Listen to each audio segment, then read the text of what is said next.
Welcome to Blind Spots, a podcast where we're helping you fill the gap between what you want to do with your money and what you actually do. We are professional investors, writers, and financial planners helping you navigate the complexities of finance to optimize what you can control and cut out the rest. Join your host, Nick Schuurmans and Aaron Varghese, as we discuss the questions and nuances surrounding everyday money management. Okay, we're back with another episode of Happy Half Hour. I really like that name. So we'll talk about all things markets. I've got Toby Weber here with me. Before we get started, there is a caveat that I must mention. Our last podcast cuts out at like 6 minutes. It just goes dark and it never comes back. Our editor person is gone. We'll fix it. However, no one reached out to us letting us know that it was broken, which means no one is listening anyway. So I guess it might not matter. It's very disappointing because I felt like it was our finest hour or half hour, our finest podcast that we had put together. So unfortunately, folks aren't able to enjoy it so far. But that's coming back. So that was March's. We try to do this once a month. I don't know if you all know this, but I don't prepare at all. So Toby, why don't you lead off with a question? I do have a couple questions for you. One is investment themed, 1.5 is investment themed, and the other are more off the cuff questions. Okay. First question for you today. We tend to talk about a segment of the investor community and what advice or thoughts you have for that group.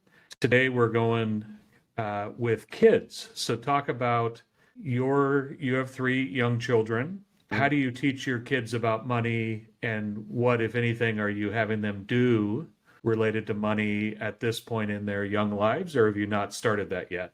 I've started it, and it's evolving. It depends on age, really, but I have 10 girl, 7 girl, 4.5 boy. The 4.5 boy doesn't know what month it is, doesn't have any concept of money, so we're kind of ignoring him for now. My oldest, starting to understand the concept of money. You can earn money by doing stuff around the house and turn that money into goods or experiences. So she fully grasped that. So the kids do have chores. I do pay them for those chores. Now we've gone to the point where, Daddy, Mommy, what can I do to earn more money because I saw something that I want? I don't think they fully grasp saving yet. It's more money, spend it as soon as I get it. I'm trying to condition them, hey, you don't have to spend this today. You can spend it tomorrow for something that you really want, as opposed to buying something today that you kind of want. The other wrinkle to this, and this is like a major step up from that, is my kids like to play the Rollerblocks game, which is a publicly traded company. I bought them each a share of Rollerblocks, and I occasionally let them know and show them on my iPhone what the stock is doing. Try to explain this is not just a thing on a screen. You're a partial owner in this business that tries to make money. They make money. The stock, instead of being at $35, might be at $40. So you made $5, not by doing chores, but from doing nothing. It's called passive income. Goes right over their head. But if I keep pounding this in their head, I think one day it might click. And I know your kids are a little older. Good. So is there anything that you do with your kids to try to get them exposed to money? We've had a lot of discussions about savings, and I've tried to drill into them. Any income you bring in, 20% of it should be saved. And that's a little bit aggressive, but I figure if we shoot for 20, maybe we'll get 10. So I've tried to drill that into them. My younger kids have a similar approach to your kids, which is, I saw this thing I want to buy. I don't have any money currently. What am I able to do if mom and dad won't give it to me? What am I able to do to earn the money to be able to buy that item? So, and the other thing that we've been talking about is income. So CDs, they have college savings, they have savings accounts. Well, you can, again, earn money without really doing anything.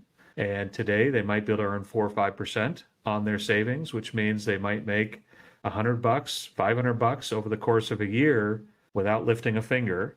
So I've been kind of trying to drill that into them, that you want to make sure your money is not sitting idle, but is actually working for you as you continue to make more, and you'll definitely need it in the future.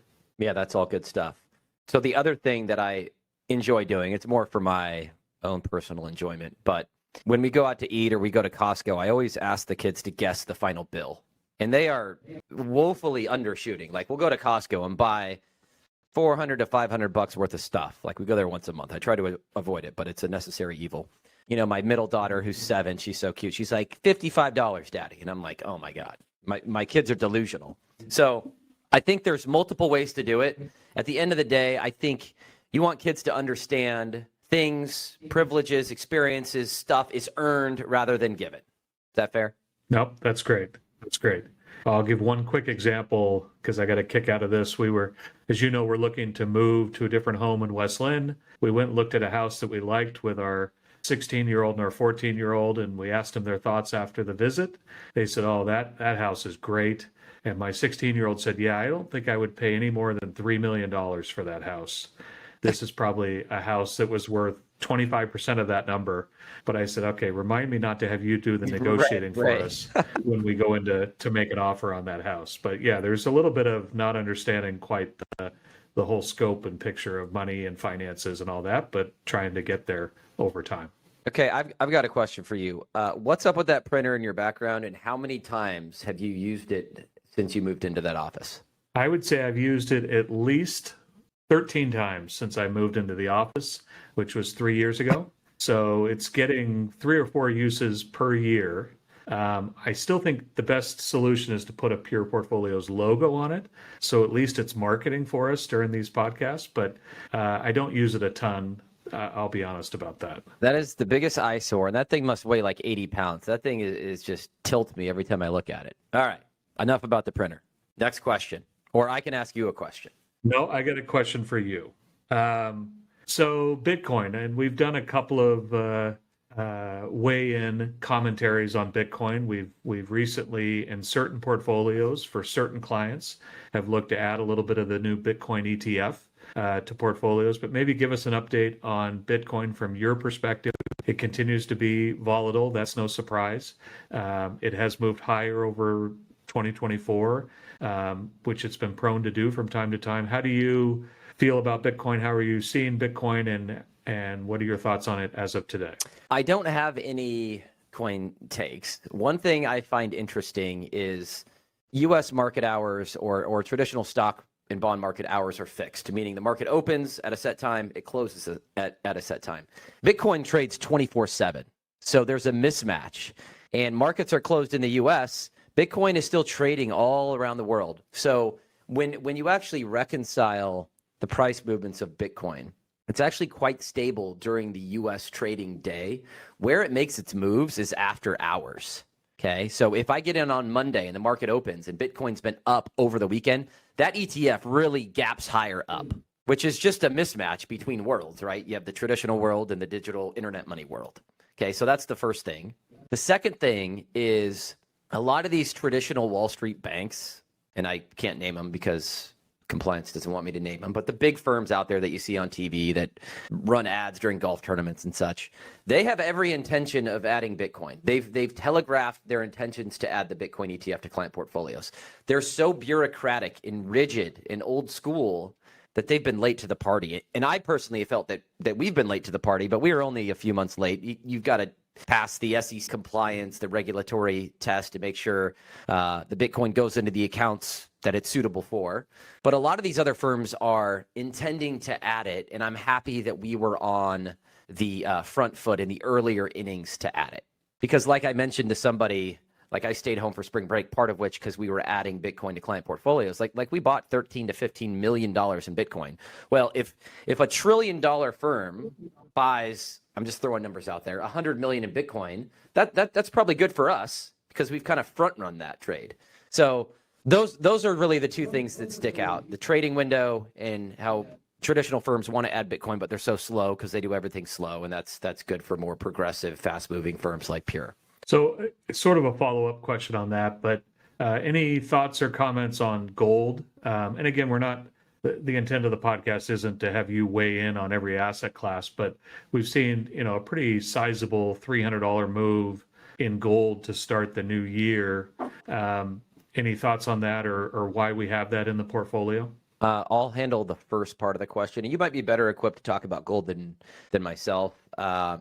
It seems like, and you can correct me if I'm wrong, seems like gold has become a geopolitical hedge. So anytime there's a conflict in the world that breaks out, gold seems to sniff it out. And the recent rise has caused a lot of smart people to say, hey, we could be on the brink of something else. Gold is telling one story that could be different than what the equity markets are telling me. That's one piece. The other part is it seems like a lot of central banks, a lot of foreign central banks, like China, for example, are really stockpiling gold. There's metrics out there that track what central banks are buying gold, and it seems like many large developed and developing countries are stockpiling gold. You might have a different observation. No, I think that's correct. And the third component I might add in there, and again, nobody knows. It's not like you can go to gold and see what their earnings were and then say, oh, well, that's why the stock was up, because they made more money. You kind of speculate as to why gold moves up or down. And the other reason I've heard is that inflation seems to be pretty sticky, I know that's one of your favorite terms, but inflation continues to be elevated, let's just say that. And if inflation continues higher, if energy prices continue higher, rates may not get cut. Rates may go up instead of down in 2024. Again, nobody knows. But if that happens, you start to run into a concern that the federal government may not be able to tolerate rates being elevated given the debt load that we have currently. So maybe they have to look at some sort of a yield curve control or something to kind of keep a lid on rates. But where gold ends up being insurance for a lot of different things, a lot of bad outcomes. People get nervous about this, that, or the other. They buy a little bit of gold and it maybe helps them sleep at night. And in our portfolios, I think we buy it because it's a non-correlated asset with the equities and the rest of the portfolio. And it's actually performed, pretty well over the past 5 years or so, but it also has a mind of its own. So that's what I'd say. Yes, and the one thing about gold, especially in the higher rate environment, that I can't quite wrap my head around when I reconcile the price action and where yields are, gold doesn't pay a dividend, doesn't pay income, and it becomes a less competitive asset class if rates go up to 8%, like you mentioned. But certainly on the inflation side, I mentioned this anecdote to you a while back. My old boss said gold bought a nice suit in the 50s, 60s, and 70s. It buys a nice suit today. So that's the inflation hedge component. But I stub my toe a little bit on the yield environment in gold. Nope, that's fair. And like I said, sometimes we'll get asked by clients why gold did this or why gold did that. And you can speculate, but I think it has a mind of its own. And we'll go up when you're not expecting it, and we'll go down when you're not expecting it. So just owning it in the portfolio to some extent, I think serves us well over time. Okay. Next question I have for you. The NCAA tournament just wrapped up. Your beloved Cougs were in the tournament. They won their first game, I think, and lost their second game. After the season ended, they lost their coach, went to a different school within the Pac-12, or what was known as the Pac-12. Maybe talk a little bit about, do you enjoy the NCAA tournament? Is it not enjoyable for you? Do you get wrapped up in it?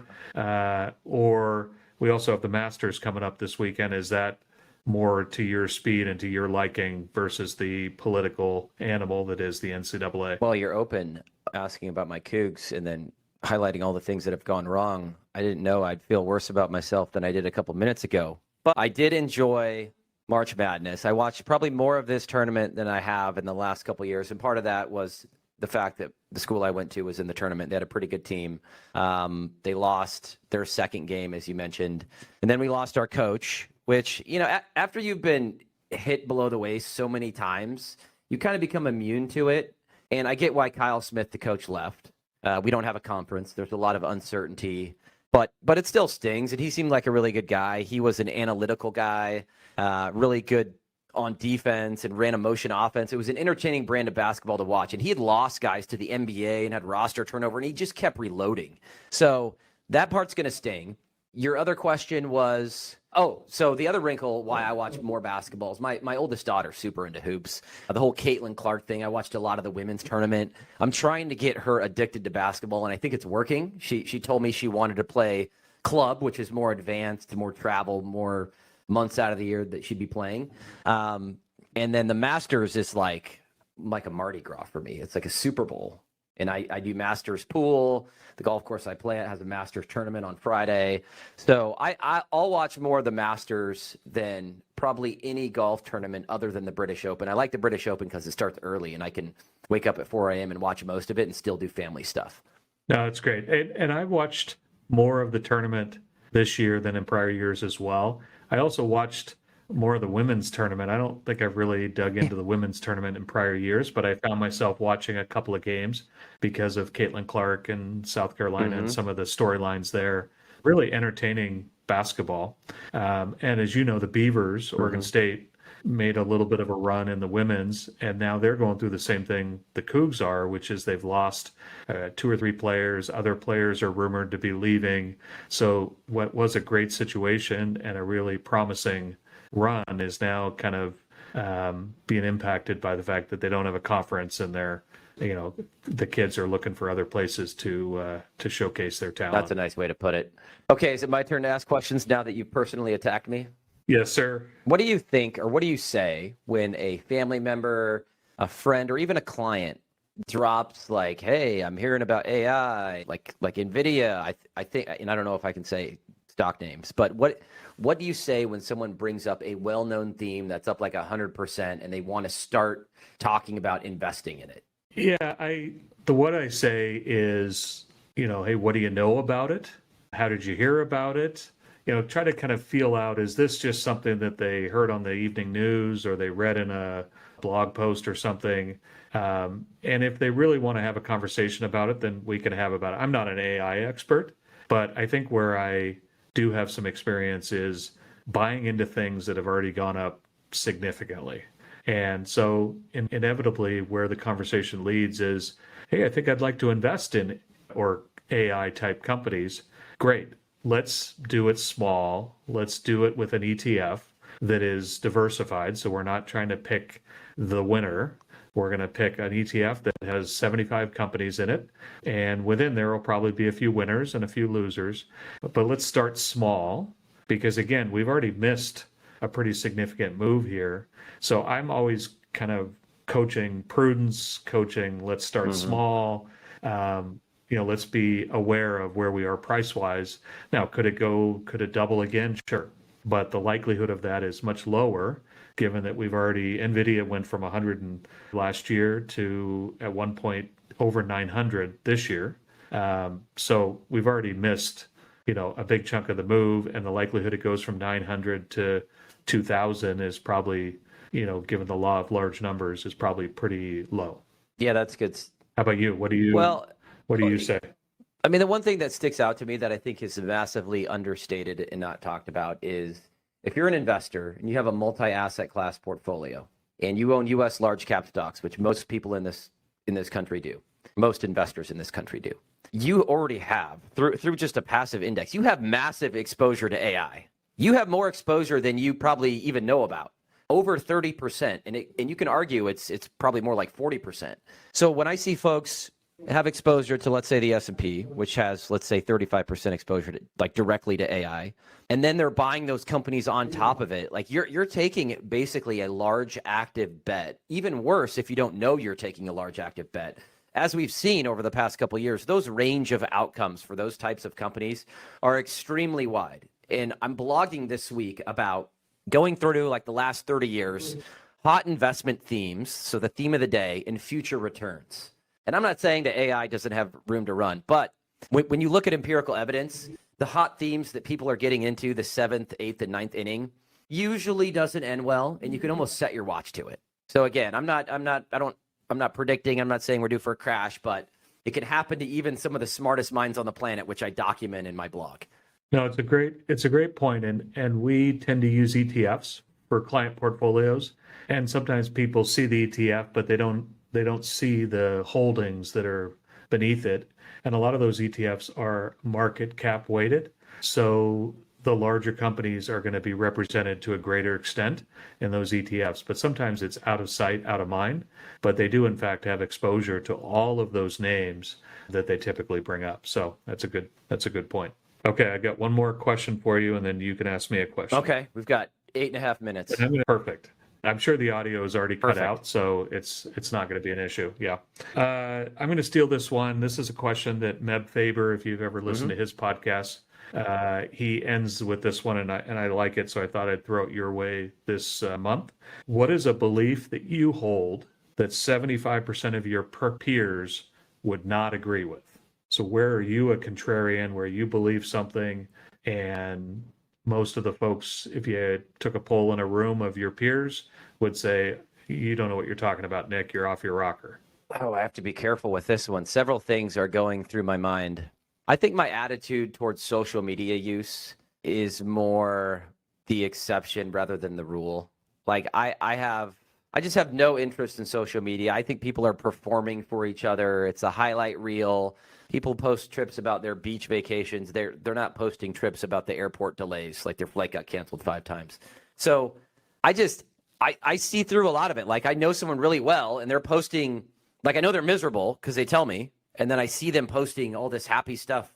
It's like that's not what you told me yesterday. So I would say most people would be better off not using social media and just getting off it completely. Like life is meant to be, humans are meant to be connected in a more natural, organic way, authentic way. And there's nothing more unauthentic than social media. And I don't know if that's a hot take or that makes me a difference in beliefs, but when you look at how many people use social media versus don't, I think more people use it than don't. Well, and I think a lot of people use it, but might agree with your sentiment on it. You know what I mean? Like they use it, they're addicted to it, they use it, I use it, but I kind of know that it's not great and that it's not a accurate representation of the world out there, but I still use it. And so, that's a challenge, is how do you break that addiction and not use it so much, because you're right, it's not healthy. For more often than not, it's not healthy, especially for teenagers. You've got young kids. My kids, I've got some teenagers. It really reinforces things in their world that are not healthy and not helpful as they continue to develop their lives, their relationships, etc. So it's really a bad thing, I think, in that. So the one social media platform that I do use is Twitter, and you can curate Twitter to what you see, although to your point, becoming my timeline's becoming more jumbled as the weeks pass on. I'm not sure what that's about, but I can control to some extent what I see, but I also don't have any social media apps on my phone. So it's just when I'm at work, and I use a lot of my Twitter followers and content to generate blog ideas. A lot of investors I follow, and I'll chime in on their post. I'll post our blog on X or Twitter. So that's what I use it for. But it's not in the home. I'm not at the dinner table scrolling it, not talking to my family. I think it's most people, again, would be better off not using it. Okay, good question for you. What kind of driver are you? Defensive, aggressive, berating people, using your middle digit? Was it Rain Man that said I'm an excellent driver? I'm an excellent driver. I think I'm a very assertive driver, meaning that some, perhaps my wife or children, might say that I drive too fast. But I feel like I'm a safe driver, even though I'm driving at perhaps an elevated speed. Now, don't get me crazy. Don't get me wrong. I'm not driving 90 miles an hour on the freeway, but I'm probably going 70 on the freeway, and I just. There's a lot of terrible drivers out there, and I would tend to think, but I know how this goes, I would tend to think I'm in the top half or maybe the top third of drivers out there, but I'm sure everybody believes that they're a good driver and everybody else is the problem. Do you cuss more when you're driving? Do you cuss more when you're driving, or do you cuss more when you're playing tennis or golf or something like that? That's a very personal question. I don't cuss a lot. I probably where I cuss the most is playing tennis, and I'm doing it at myself. Like I get upset with myself that I missed an easy shot, or I, whatever, and I'll kind of yell at myself to kind of get myself motivated, engaged, whatever. And sometimes I'll slip a expletive in there just to let myself know that I'm serious about this current situation. How about you? Cussing? Are you? I know you're not. Neither of us are like in the office, like. And blah blah blah, but I'm sure that from time to time, maybe on the golf course, when a drive goes awry, that you might mutter something under your I'm a breath. mutter. I'm a self-talker. I talk to myself all the time. And if you didn't know me, you'd think I had mental illness. I talk at home. I talk on the golf course. I talk in the car. I talk in the morning when I'm getting ready. So self-talk is a big part of who I am. And sometimes I don't even know that I'm doing it. My wife's like, you sound like a lunatic. Like, stop it. And I'm like, okay, sorry. But I definitely probably cuss most when I'm driving or when I'm playing golf. And I drive from Camas to Lake Oswego, which is full. It's like a bozo explosion. So that's probably, I would tip my hat to that. Makes sense. Makes sense. You have more miles on the road than I do, so you have more opportunity to get frustrated and let it out. So makes sense. But I have to be mindful. I have small children. I coach soccer. I can't be cussing, and nor do I want to be cussing. I think that makes you sound like an unintelligent human being. Agree completely. I don't do a lot of it, and usually when I do it, nobody's around that I'm going to be offending. Okay, that's a wrap. Happy half hour, rounding third base, almost a half hour. If you have any questions, feedback, topics you want us to hit next time, hopefully this audio works, shoot a note to insight@peerportfolios.com. We'll see you in the next one. Cheers.